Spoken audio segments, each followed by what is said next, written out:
Thank you to everyone who is here. This is In the Know from ECW Press and Annick Press. ECW is going to be telling us about some fantastic new audiobook offerings, and Annick is going to be telling us about some of their great children offerings. I'm Abby from OverDrive, so please feel free to send me any questions about OverDrive related things, and I will let Ellen take it away. Thank you so much, Abby. And thank you to the whole team at OverDrive for setting this up and for allowing us the opportunity to talk about our audiobook program today. Hi, everyone. My name is Elham Ali, and I am the Senior Publicist and Trade Marketing Lead at ECW Press. So I'm going to start by sharing my presentation. I'm so sorry, I should have done this first.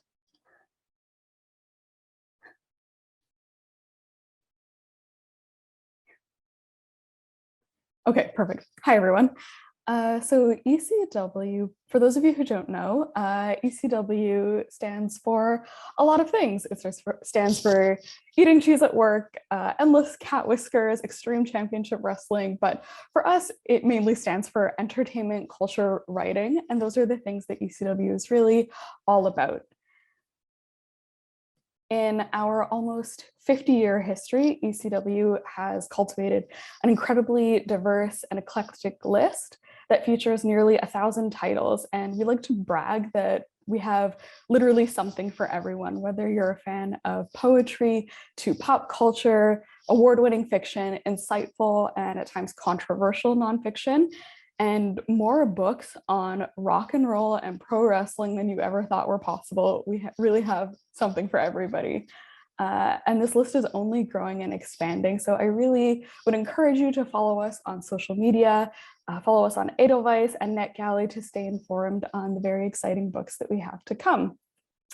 So in 2016, we took this ethos of diversity in our list and expanded it even further into the world of audiobooks. Since then, ECW has become one of Canada's leading audiobook distributors and producers. We have nearly 500 titles produced in high quality, accessible audio format, and are really excited to only be producing more and more and more. Today, we are excited to take you behind the scenes to learn more about ECW's audio program. And we've enlisted our wonderful audiobooks manager, Cassie Smith, to talk to you a little bit about the production process to start. So Cassie, take it away.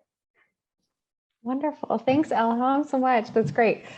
So like Ellen said, I am the audiobooks manager here at ECW Press.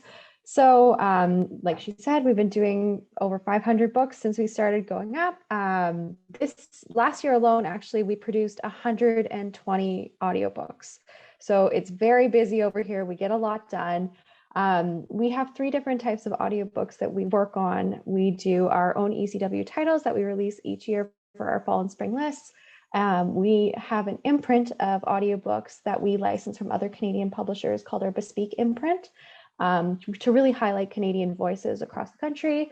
And then we also handle production on behalf of other Canadian publishers where we just produce their audiobooks for them. So it gets very busy. We work with a lot of material. And to do that, we have a pretty robust process to get us from point A to point B. And so it all starts whenever we have a final manuscript for a book. And we take that manuscript and we say, okay, how are we going to translate this into an audiobook? It could be nonfiction, it could have images, it could have footnotes, it could have endnotes, it could have any matter of text that we just want to make sure that whoever is listening to the book can actually get a full picture and a full understanding of everything that they would have if they had the print book in front of them. So as part of that process, to make it accessible, sometimes we will create alt text for images throughout the book so that somebody will understand what they would have been seeing had they had the print book in front of them. We will figure out how to tackle footnotes and endnotes to make it an enjoyable listening experience for them, while also making sure we convey that information. And then the fun part is we look at the book and we say, what kind of voice do we think would be perfect to bring this to life? We do that by contacting the editor of the book and the author, and I have a series of questions for them. I ask are there any languages other than English in this book that the narrator needs to know so that they don't get in the studio and all of a sudden they have to speak German or something like that. We want to make sure that they have a full understanding and they can really represent the material as it was meant to be. We also ask about gender. Do they want a male narrator, a female narrator, non-binary narrator? Do they want someone from a specific cultural background to really reflect the nature of the text and the author maybe as they wrote it? Do we want specific accents? Do we want maybe a New York style accent or a British accent or something like that? We really want to make sure that we have a full picture of what kind of voice we want to represent this material. If it's a memoir, does the author want to narrate it themselves? Do we think that would be the best way to present the material? There's a whole lot of questions that go into this of really trying to narrow down the type of voice that we're looking for. As part of that process as well, I asked the author if there are any potential difficult subject matters to deal with in a particular book that we don't want a narrator to go into the studio and all of a sudden there's something that could be potentially triggering for them and just would make them really uncomfortable proceeding with the whole project. So we really we get a whole idea of what this book is, what we want it to be, who we want to look for. And then I reach out to a host of agents, casting agents across the country. And I say, hi, this is what we're looking for. Let's say we want a male voice. We want them to have an Irish background.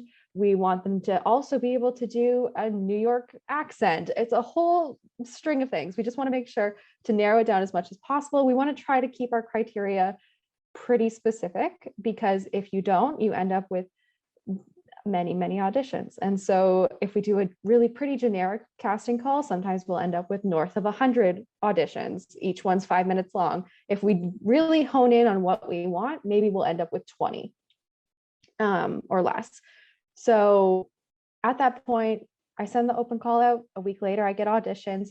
I'll take a cursory look and I'll narrow it down to 3 or 4 very promising voices. And I'll send it to the author and editor and I'll say, what do you think? Here are options.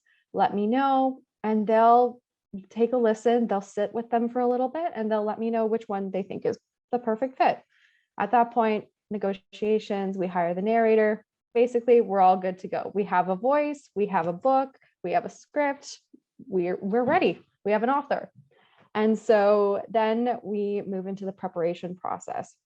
We really want to make sure that the author and the narrator are given as much time as possible within reasonable means to make sure that production keeps going and continues on to really connect over the material and make sure that any questions that need to be asked are answered. Just because you don't want the narrator going to the studio unprepared, you want to make sure that they read that book and that they understand the material before they walk in front of the microphone. So we give the narrator and author an introduction via email. They're also welcome to talk on Zoom, whatever they want to do. And just the narrator's given 2 weeks to read through the book. The author has a week after those 2 weeks are complete to respond to any questions they might have. And when I talk about questions, I'm not just talking about certain characterizations or tone or anything like that. I'm really talking about pronunciation as the key part in this introduction period. When it comes to nonfiction, it's really important that we talk about names, people's last names, people's first names. Is it Alice or Elise? How are we going to pronounce these names? We want to make sure that everybody's on the same board, especially if they're real people that are still around or people that are notable in culture icons, stuff like that. If it's fiction, it's a little bit more fast and loose sometimes, but we just really want to make sure that's all good. Maybe it's a proper noun, maybe it's a place. So if the author prefers Montreal or Montreal, we want to make sure that everybody's on the same board, everybody knows what the expectations are, and that we can try to get the recording completed with all the proper pronunciations, all the proper tones, character voices the first time around. So we try to give them as much time to prep as possible together. After that, we send them into the studio. They record the audiobook. We have it edited afterwards. And after it's edited, we get what's called the first cut of files. We really want to make sure to keep our audiobooks quality controlled. And so we hire an auditor to listen through these files just to make sure if there's any missing text or misreads or anything like that. We just want to make sure that the audiobook is an accurate representation of the physical book or the ebook. And so we do that, and we also give it to the author because the author does know those niche pronunciations, maybe in the acknowledgement section, that it's a personal friend that they thanked. And they want to make sure that that personal friend, that pronunciation, if it wasn't communicated beforehand, is properly communicated for the final version of the audiobook. Or maybe a character voice went askew during the actual recording process, and we just need to make a few tweaks for the final. So basically, we get all that feedback. We have all our corrections we need to be made. We send the narrator back into the studio. They just record quick snippets, and the editor inserts them in place and masters, and then we have the final files, and we're ready for distribution. So that whole production process, I zipped through it today, but it takes about 8 to 12 weeks. It's very fun. It's very dynamic. You get to work with incredible people. Sometimes we hire directors for our audiobooks, and that just adds another level to it. Really, really great to have as many creative minds in the process as possible. And yeah, it's really wonderful. It's really dynamic. We get to work on a variety of titles, many different genres, many different people. Really, like Elham said, it's a lot of diverse material, and there's never a dull moment. So there we go. That's audiobook production with us. Thank you so much, Cassie. As a person who doesn't really work directly with the audiobooks team, it's always interesting to learn about what goes on behind the scenes, especially because I am a huge audiobook listener and I have listened to a lot of ECW audiobooks. And I can tell you that the quality is incredible. She does a fantastic job. So thank you so much. Thank you. So next, taking a little break from ECW, and we'd love to hear from our guests now. We've invited our friends over at Annick Press to talk a bit about the exciting books that they have coming this season. Joining us today are Sarah Dunn, Publicity Manager, and Stephanie Strachan, the Marketing Associate and Acquisitions Editor at Annick Press, to walk us through some of their wonderful books. So take it away, Stephanie and Sarah. Thank you so much, Elham. We're very happy to be here as a sister company of ECW. For those who don't know, Annick is a children's publisher. We do a wide variety of children's books, and we've been around since the mid-70s, so we have a very strong backlist. We're very committed to promoting all sorts of different voices, and I think that shows in the titles that we're going to tell you a bit about today. So I am going to start off with our first book. It is Bharatanatyam in Ballet Shoes. This is a picture book for ages 4 to 7, and it has received positive reviews from School Library Journal, Booklist, and Kirkus. It's about a girl named Paro who dances Bharatanatyam at home, but she's worried about dancing ballet in class. She's unfamiliar with this type of dance and can only see the differences in the two styles at first, but her mom comes to one of her classes and dances Bharatanatyam along with the ballet teacher. And it shows Paro how the two styles of dance can complement each other. Included in the book is an author's note that describes the inspiration behind the story, which is the real-life meeting and collaboration of Bharatanatyam dancer Rukmini Devi and ballerina Anna Pavlova, which is touched on in the story as Paro mentions that Rukmini Devi is her favorite dancer, while her friend Marco names Anna Pavlova as his. It was important to both author Mahek Jain and illustrator Anu Shuhan to represent the experience of being pulled between two different cultures, which will be familiar to many children. Our next book, I'm going to throw it over to Stephanie to talk about Skywolf's Call. Thanks, Sarah, and hi everyone. Thanks for having us here today.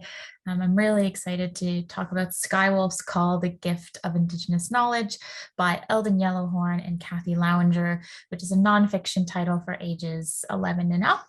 So Skywolf's Call has received starred reviews from both Kirkus and Booklist, and it's been picked as a Junior Library Guild Gold Star Standard Collection. It's It's a mouthful, but it's very exciting. So like I said, this new nonfiction title is from the award-winning authors, Professor Eldon Yellowhorn and Kathy Lowinger. And Skywolf's Call explores Indigenous forms of ancestral knowledge about the ecological world and intergenerational knowledge sharing through oral history, stories, and ceremonies. So through the gifts of knowledge that we've inherited from our elders and our ancestors, Indigenous peoples throughout North America have observed, practiced, experimented, and interacted with plants, animals, the sky, and waters over millennia.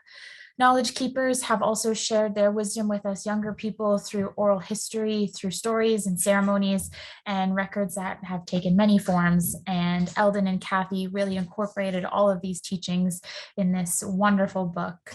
So Skywolf's Call, The Gift of Indigenous Knowledge, is available as a fully accessible ebook with image descriptions, and the audio version of Skywolf's Call will be coming very soon as well. And our next title is Rabbit Chase, a middle grade graphic novel for ages 8 to 12, written by Beth Lepensee and illustrated by Casey Oster. This was one of our lead titles for this season. And Rabbit Chase is a really cool take on a classic. It's a retelling of the Alice in Wonderland story. That's a coming of age graphic novel that follows Ame, who is a non-binary 11-year-old Anishinaabe student, as they unintentionally stumble into a portal that takes them to another dimension where they encounter figures from our traditional Anishinaabe stories and characters that are inspired by Alice in Wonderland.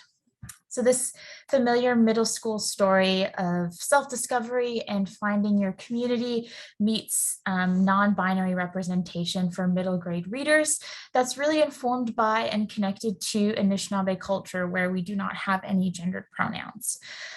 Our author, Elizabeth Lepensee, is Anishinaabe, Métis, and Irish, and she's an incredibly accomplished writer, illustrator, video game designer, and a Guggenheim Fellow on top of that. Her storytelling expertise is really heightened by Casey Oster's illustrations, and in this book, we see the difference between the muted tones of the real world and the bright, colorful illustrations when we move into another dimension. Casey is Ojibwe Anishinaabe from the Rainy River District of Northeastern Ontario, and their bright, colorful art is inspired by the traditional woodland style. And I just wanted to, point out how important it is for both of these creators that this book gets into the hands of Indigenous readers and gender non-conforming readers. This is bringing in a new generation of Indigenous storytelling that, the first generation was in response to trauma, that was dispelling myths and unearthing what we've gone through in history. But now we're moving into an era where we're telling stories and worldviews in exciting and really accessible ways. The storytelling in this book goes beyond the perspective that is focused on more than just the character's journey, but also their relationship to the world around them. So you can see the beautiful images here, but Rabbit Chase is available with a fixed layout EPUB with full image descriptions, and we can't wait for you to take a look at it.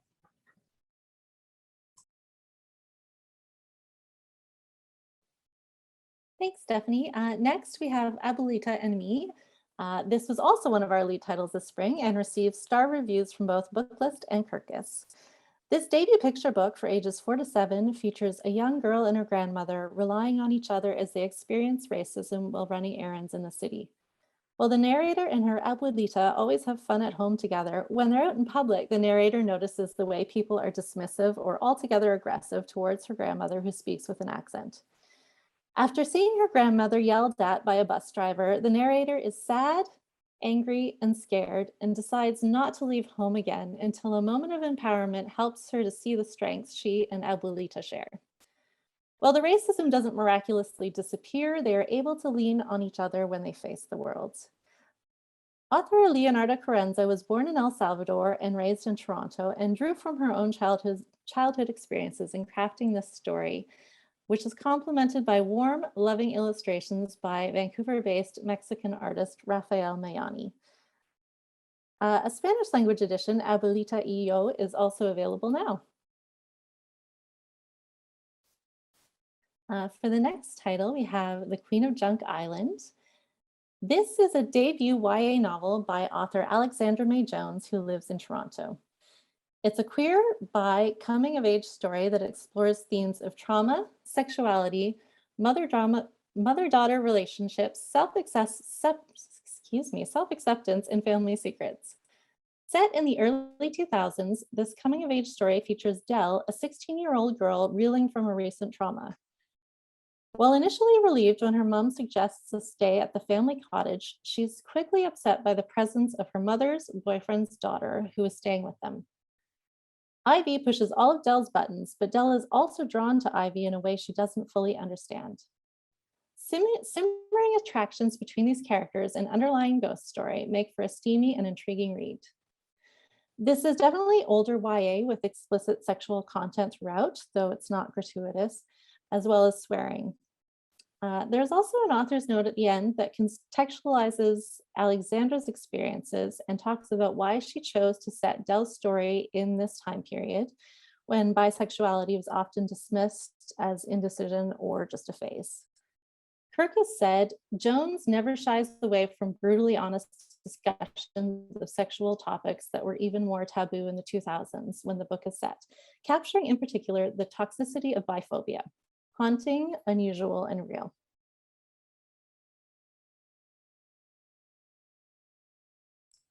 Thanks, Sarah. Next, I'm going to move into Munch a little bit, everybody's favorites. So first, we've got here our Munch early readers. These Munch favorites that you can see here, Mortimer, Murmel, Pigs, and the Paper Bag Princess are all adapted from the original stories so that beginner readers can read these classic Munch characters all by themselves at a level 3 reading level. There's a phonics introduction in these titles, which is reinforced throughout the story, and it's really wonderful for beginning readers. These early readers also feature a note from Robert Munch that you can see there, who is an advocate for literacy, and he's been super excited for this series to go out into the world. And this note is there to encourage readers that readers really do rule. And the Munch early readers are fully accessible with additional activities not found in the print edition, such as quizzes and tips before starting to read. We also have 6 more Munch early readers coming in the fall, so keep an eye out so you can add those to complete the collection. And next we have new in our audiobooks are our classic Munch stories that are written and narrated by Robert Munch, which is really special. The fan favorites are all here, including the Paper Bag Princess, Mortimer, Pigs, Angela's Airplane, The Fire Station, and all of the other classic picture books are read by Robert himself, like I said, and that makes for a really extra special listening experience.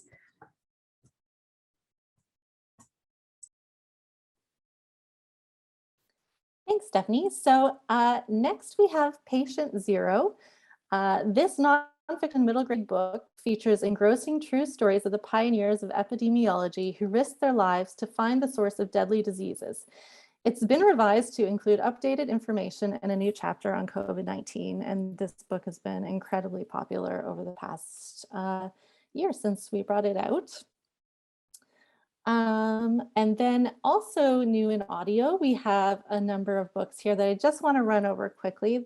These will be out very soon. The first one is Skywolf's Call, which Stephanie told you about earlier.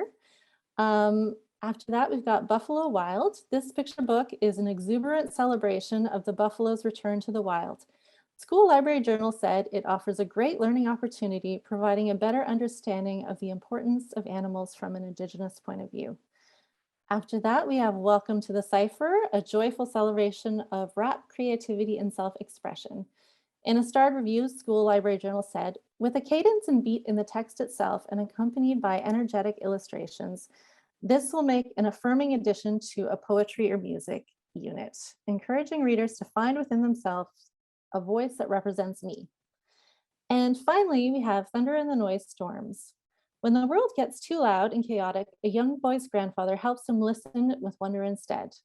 This book features a representation of neurodiversity that integrates an Indigenous perspective. So that's all for our titles. As Stephanie mentioned in a lot of her talks, we do work hard to make our ebooks accessible. I also wanted to mention that we offer class set pricing, so please ask your sales rep for more information if you're interested in that. Thank you so much for your time. Thank you, Stephanie and Sarah. We're really happy to be able to have you guys here today to learn more about the wonderful books that Annick Press has coming. So now we are going to move into ECW's own audiobook highlights for this spring. I just wanted to talk to you about some of the really big titles that we have coming from ECW, but also from our audio imprint, Bespeak. So to start, we have Still Hopeful by Maud Barlow. This is Lessons from a Lifetime in Activism. It's written by Maud and narrated by Barbara Saxberg. Maud, if you don't know her, you should know her. She is one of our planet's greatest water defenders, according to Naomi Klein. She's the author of 19 books and has served as the senior advisor on water to the president of the UN General Assembly, as well as having led the campaign to have water recognized as a human right by the UN. She also serves on a number of boards, including the Board of Advisors for the Global Alliance for the Rights of Nature and being a counselor on the Hamburg-based World Future Council. So Maud, like I said, has written many, many books, and Still Hopeful is as close to a memoir as she's likely ever to write. In Still Hopeful, Maud is looking back on her life to pull out some lessons that she can share with the next generation of activists. Maud knows how hard it can be to keep fighting the good fight. And now more than ever, when people who are younger and younger are being forced to take up causes and fight for their own future, this book is so important because she's sharing really concrete strategies to keep hope alive and keep fighting in difficult times. She's also not doing it alone. She connects with a lot of her friends and fellow activists and gets some advice from them that she can share as well. It's a really wonderful book. The quote that we have on the cover, I can show you here, is it's time we listen to the Maud Barlows of the world, and that's from CNN. And it's true, Maud has so much wisdom and intelligence to share, and we're really excited to be able to share it in this book. The next book is What Is Written on the Tongue. This is a novel from Anne Lazurko, whose debut novel, Dolly Bird, won the Willa Award for Historical Fiction. This is also a historical fiction novel, and it's so beautiful, it's so rich and immersive, and actually deeply personal to the author, which just gives it another level of beauty and intimacy. It was inspired by the life of Anne's father, who grew up in Holland during World War II. He was a teenager and had always been very open about his experiences living under Nazi occupation. But it wasn't until he was in his 80s and living in Canada that he kind of casually mentioned having had a nervous breakdown in Indonesia. This piqued Anne's interest, and she started trying to research the history of what is called the Netherlands Vietnam, that is the Dutch occupation of Indonesia, but found that it had really been suppressed. And so this book is her attempt to connect with her father's story with his experiences and also tell this hidden history to more readers. And a lot of the feedback that we've gotten from readers is about how they didn't know anything about the Indonesian War for Independence and how interested they are in learning more.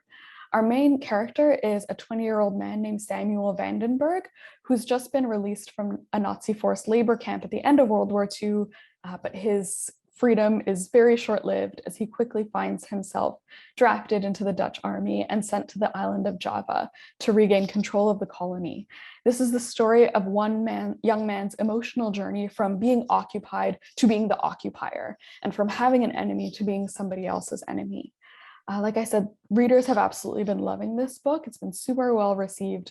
We have glowing reviews on Goodreads and NetGalley who praise the character development and really how people have fallen in love with the character of Sam. The narrator for this book, Alex Pera, when he was talking to the author, she said that she really wanted, so the book has dual timelines. It's all from Sam's perspective, but you are hearing his story before his time in Indonesia, while he was still living under Nazi occupation, and then after the war. And so what Alex manages to do is really clearly express those two characters, this young, not necessarily idealistic Sam, but this much younger man who hadn't experienced like war as an aggressor. And then his time in Indonesia afterwards is much sort of grittier. You can hear the wear in his voice and in his experiences through the narration. And it's really, really beautifully done. Next, we have Help, I'm Alive by Gurjinder Basran, read by Hilary Warden.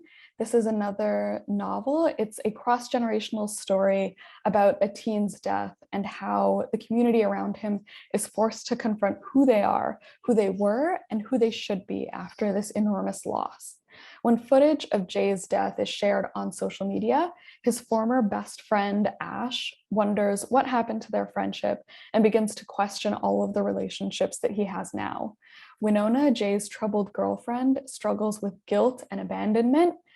Annick, who's Ash's older brother, wants to search for meaning in his life, but hasn't left his basement apartment in months.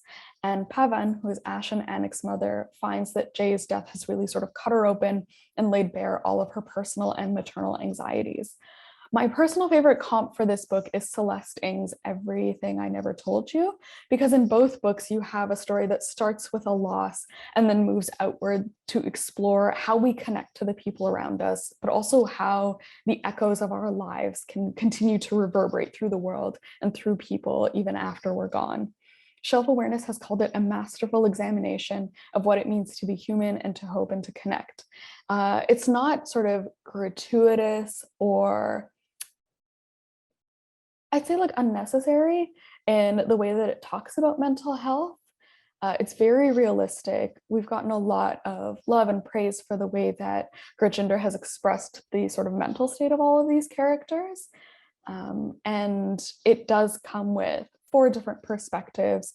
You're seeing the story from everyone's experiences, but Gurjinder balances it really well and really beautifully, and so does the narrator, Hilary. To quote Gurjinder, Help, I'm Alive is an invitation to tell the truth of who we are. It's a book for anyone who has ever not been okay. And so we also really recommend that it does have some YA crossover, because most of the characters are, it's an adult novel, but most of the characters are teens and young adults, and we can confirm that it is realistic in the speech and depiction of teen issues, because Gurjinder had her own children read it many, many times to make sure that it was accurate. And so we do recommend it for older YA audiences as well. So those 3 were our ECW highlights, and now we'll be moving into the bespeak audio editions. The first of which is A Dream of a Woman, stories by Casey Plett, which is also read by the author.